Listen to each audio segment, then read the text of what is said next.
Sometimes, our deepest fears come from the unknown. But other times, the most terrifying threats are the ones we unknowingly build for ourselves. Today, I am going to tell you two incredibly dark and absolutely true stories.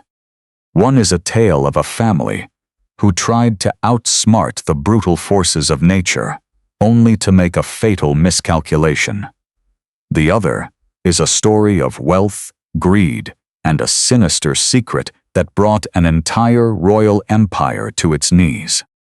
So, lock your doors, turn down the lights, and prepare yourself. Because by the end of these stories, you will realize that no matter how safe you think you are, fate always has the final say. Story 1. The Mountain's Trap.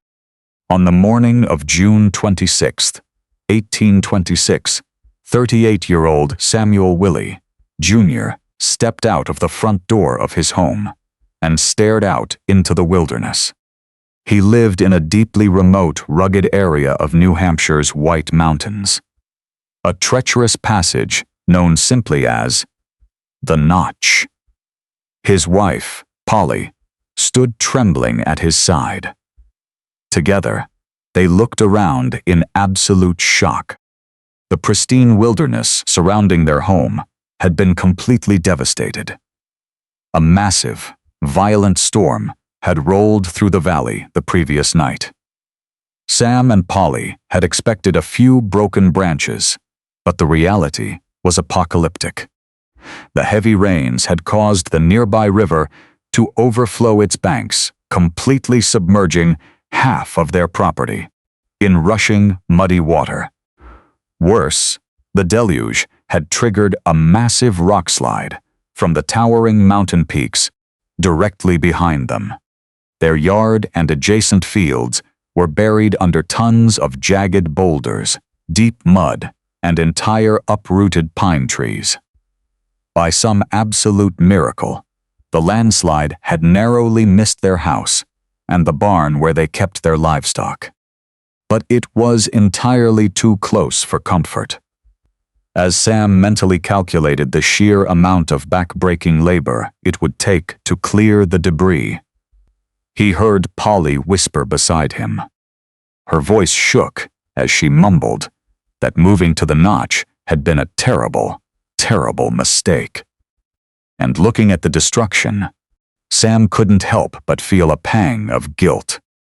Up until a year ago, the Willie family had lived on a quiet, safe, cozy farm about 20 miles away. But Sam was a dreamer. He wanted more out of life than just plowing dirt. When he found this abandoned property right in the middle of a 12-mile mountain pass, he saw a gold mine. At the time, travelers could only cross this treacherous mountain road on foot. There were no rest stops. Sam's vision was to convert this house into a beautiful, lucrative inn. A tourist haven for poets, authors, and wealthy travelers. But looking at the mud and crushed trees, his dream felt foolish. The storm had nearly killed his 5 children. His heart raced. He wondered if Polly was right. Maybe they should just pack up, abandon the dream, and go back to a safe, boring life. But Sam was stubborn. He turned to his wife, looked her in the eyes, and begged for one more chance. He promised her that he would do whatever it took to make this property an impenetrable fortress. He would make it so safe that no storm, no matter how violent, could ever hurt them. Reluctantly, Polly agreed. For the next 2 solid months, Sam and his 2 hired farmhands worked around the clock. They didn't just repair the house, they reinforced it. They built thicker walls, a stronger roof, and fortified the foundation. But there was one looming threat Sam couldn't ignore. Directly behind their house sat a colossal, ancient boulder.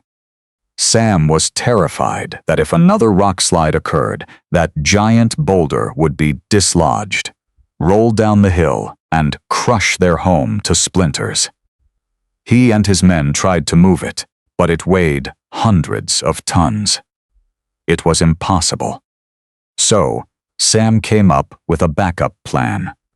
He built a secondary, reinforced bunker-like shelter, a short distance away from the house. He mapped out an emergency evacuation plan. If a storm ever got too bad, the family would abandon the Maine's house and run to the shelter. With all these preparations in place, Sam finally felt secure. But nature was about to test that security. On the night of August 28th, just weeks after the repairs were finished, Sam stood by a downstairs window, watching a nightmare unfold. A storm, far more violent than the last, was raging outside. Hurricane-force winds battered the wooden walls. The rain was coming down in thick, blinding sheets. Every few seconds, a jagged flash of lightning would illuminate the pitch-black valley, revealing that the river had already breached its banks. The water was rising fast. Behind him, sitting at the wooden kitchen table, were Polly, their 5 terrified children, and the 2 hired men. The children were crying. Polly was reading Bible verses aloud in a frantic, hushed whisper, desperately praying for the storm to pass. Sam's heart was hammering against his ribs. The thunder was so loud it rattled his teeth. But he forced a brave face. He turned to his family, told them his reinforcements would hold, and ordered everyone to go to sleep. He promised he would stay awake and keep watch. Polly took the children to bed. For a few hours, Sam stood alone in the dark, watching the storm. He thought they might actually survive this. But just after midnight, a deafening, explosive crash echoed through the valley. It wasn't thunder. It sounded like a building being ripped apart. Sam's blood ran cold. He instantly assumed the wind had just destroyed their newly reinforced barn. If the barn was gone, the house was next. Panic, blind, overwhelming panic took over. Sam screamed into the darkness. "Wake up. It's not safe. We have to leave the house. Run to the shelter." The house erupted into chaos. In the pitch black, the parents, the crying children, and the workers scrambled out of their beds. They rushed out the front door, stepping out into the blinding, freezing rain, blindly running toward the secondary shelter Sam had built. As they ran into the darkness, Sam heard an even louder roar coming from the mountain above. He heard the screams of his family. And then, the earth simply swallowed them whole. The following evening, the storm had finally broken.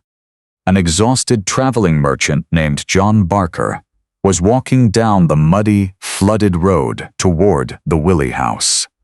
He knew the road well, and he was desperately looking forward to a hot meal and a warm bed at Sam's. But when John rounded the corner into the valley, he stopped dead in his tracks. The landscape was unrecognizable. The river was a raging, muddy ocean. The barn was completely destroyed.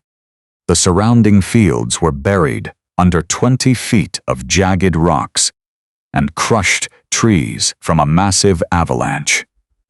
But what made John's jaw drop was the center of the property. Sitting perfectly intact, without a single scratch on the paint or a single broken window, was the Willie's main house. It looked pristine, completely untouched by the devastation around it. Relieved, John hurried up to the door and knocked. No answer. He pushed the door open and stepped inside. "Sam, Polly?" he called out. Absolute silence. John walked from room to room. The house was a mess. Clothes were scattered across the floor, and the beds were unmade. as if people had jumped out of them in a sheer panic. On the kitchen table, an oil lamp sat next to an open Bible. John assumed the family had fled down the mountain to a neighbor's house to wait out the storm. Exhausted, he decided to sleep in one of the empty beds. But just as he closed his eyes, he heard a sound that made his blood freeze. From somewhere out in the dark, ruined yard came a deep, guttural moan. John sprinted to the window, but it was pitch black. The horrific moaning echoed through the valley. Fearing it was one of the children buried under the rocks, John grabbed a lantern and ran outside, screaming for them. But the echoes played tricks on him. He couldn't find the source. He spent a sleepless, terrifying night listening to the wails of agony in the dark. At first light, John ran outside.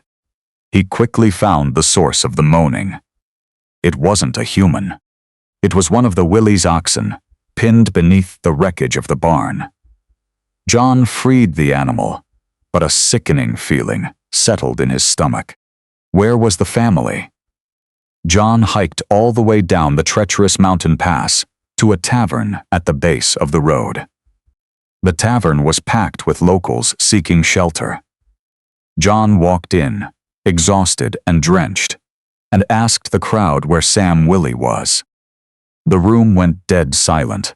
Everyone looked at each other. Finally, a man stepped forward and said they hadn't seen the Willies at all. John's face went pale. Then they're missing. A 12-man search party, led by a neighbor named Edward Melcher, immediately grabbed their lanterns and hiked back up the destroyed mountain road.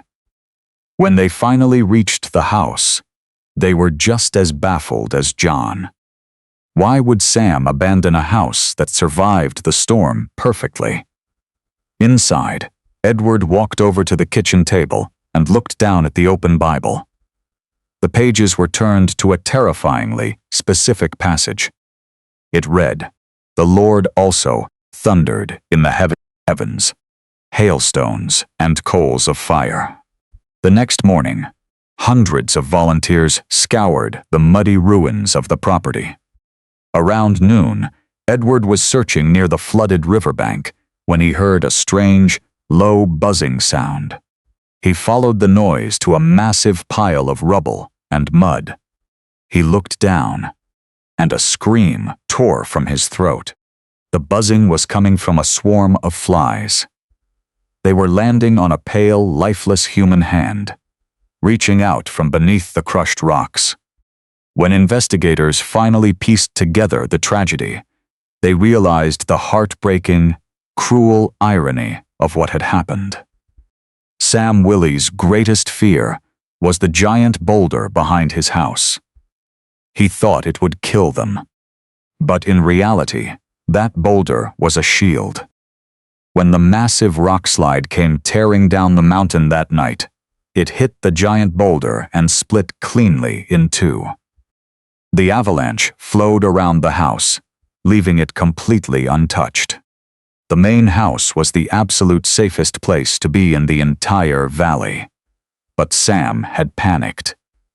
When he heard the barn collapse, he ordered his family to abandon the impenetrable house and run into the darkness toward the secondary shelter.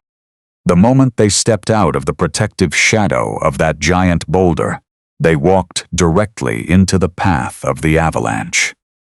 The entire family and their workers were crushed to death instantly. In a dark, twisted conclusion, the tragedy of the Willie family made national headlines. Thousands of tourists, poets, and authors flocked to the White Mountains to see the site of the horrific event. Sam Willie's dream of turning his property into a famous tourist destination finally came true, just not in the way he ever wanted. Story 2. The City of Poison.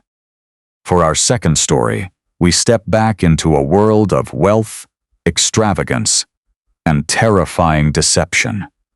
It was a cold, foggy night in late December, 1678. Deep in the heart of Paris, France, a 60-year-old woman named Marie Beauce sat at a lavishly decorated dining table.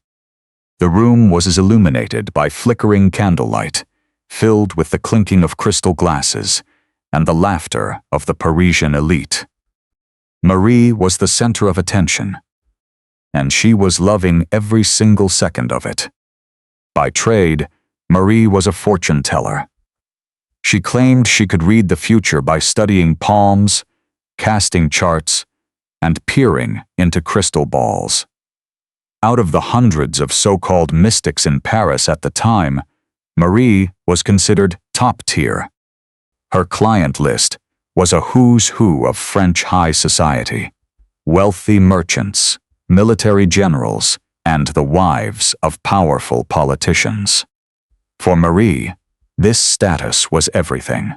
Years ago, she had been a starving widow, nearly forced to live on the filthy streets of Paris with her 3 children.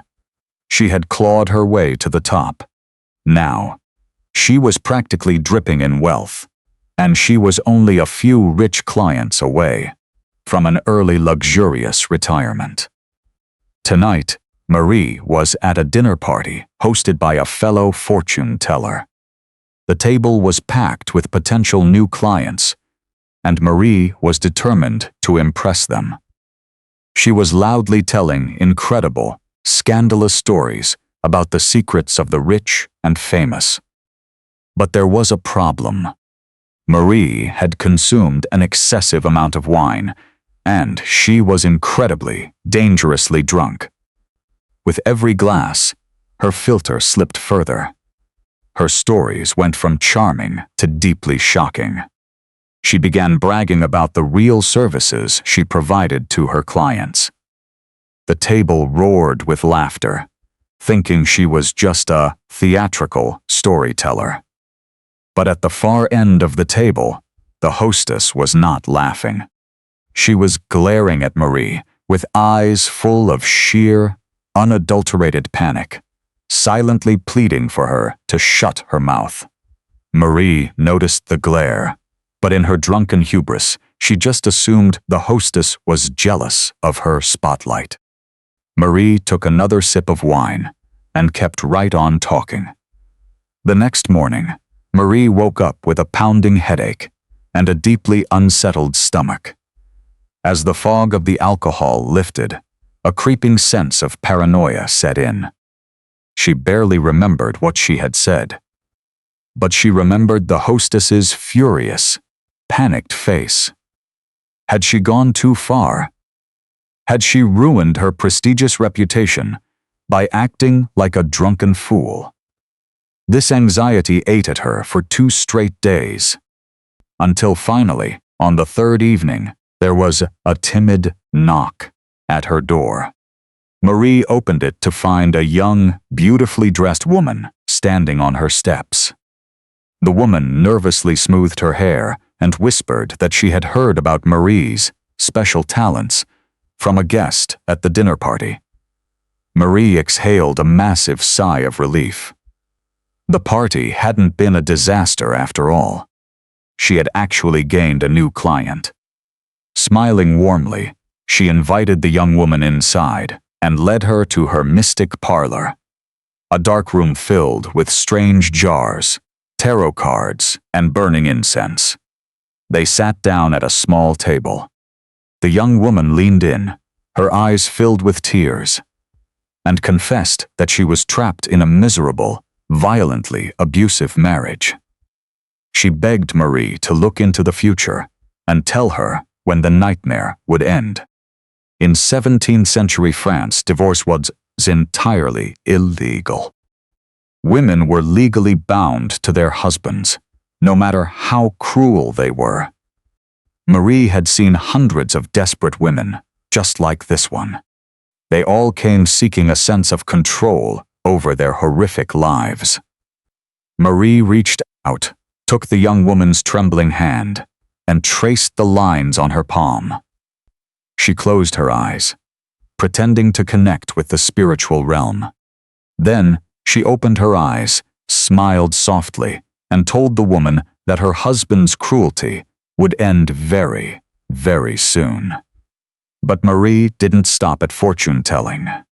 She reached into the folds of her dress, pulled out a small, heavy glass vial filled with a clear liquid, and slid it across the table. She gave the woman strict instructions on how to slip the liquid into her husband's wine. The young woman thanked her profusely, paid a hefty sum of gold, and left into the night. Marie smiled to herself, thrilled that she was just one step closer to retirement. 4 days later, on the morning of January 4th, 1679, Marie was jolted awake by the sound of heavy wood splintering. Before she could even get out of bed, her bedroom door was kicked off its hinges. A dozen armed Parisian police officers swarmed into the room, grabbed her by the arms, and dragged her toward the door. Marie screamed in protest. She demanded to know what was happening, furiously claiming that they were making a terrible mistake. She screamed that she was Marie Boss, a respected businesswoman, and that she had powerful friends in the royal court who would have their heads for this insult. But the lead officer didn't say a word. He simply reached into his coat and held up a small, heavy glass vial filled with a clear liquid. Marie's heart completely stopped. The young, crying woman with the abusive husband hadn't been a client at all. She was an undercover spy sent by the police chief after a guest at the dinner party reported Marie's drunken bragging. Marie wasn't just a fortune teller. Her real fortune came from being a highly skilled chemist. She manufactured and sold deadly, untraceable poisons, affectionately known in the French underground as inheritance powders. Marie was dragged to the infamous Bastille prison. Thrown into a damp, freezing dungeon, she was subjected to horrific medieval torture. And because Marie was always a talker, she broke almost immediately. She gave the interrogators a list of names. And when the authorities read that list, all hell broke loose in France.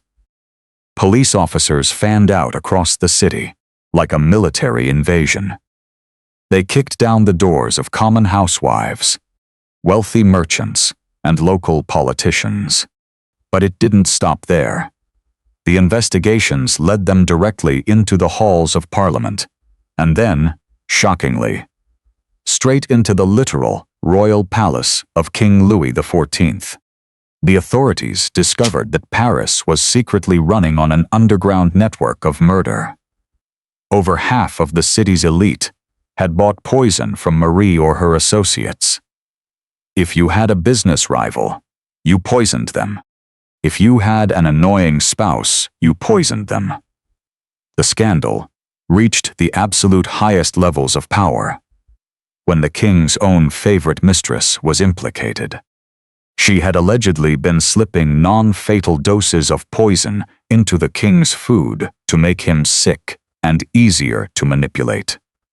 The investigation, which became known as the Affair of the Poisons, lasted for 3 chaotic years. Over 300 people were arrested. The screams of the French nobility echoed through the stone walls of the Bastille as they were tortured for confessions. In the end, 36 people were sentenced to death. Enormous wooden pyres were built in the public squares of Paris. And in front of thousands of screaming spectators, the orchestrators of this murderous network were tied to wooden stakes and burned alive. The very first person to be dragged to the flames, screaming for mercy, was Marie Boss. The woman who could allegedly see the future failed to foresee that her own loose lips would bring down an empire. If these bizarre, terrifying true stories left you looking over your shoulder, make sure to hit that like button and subscribe to the channel.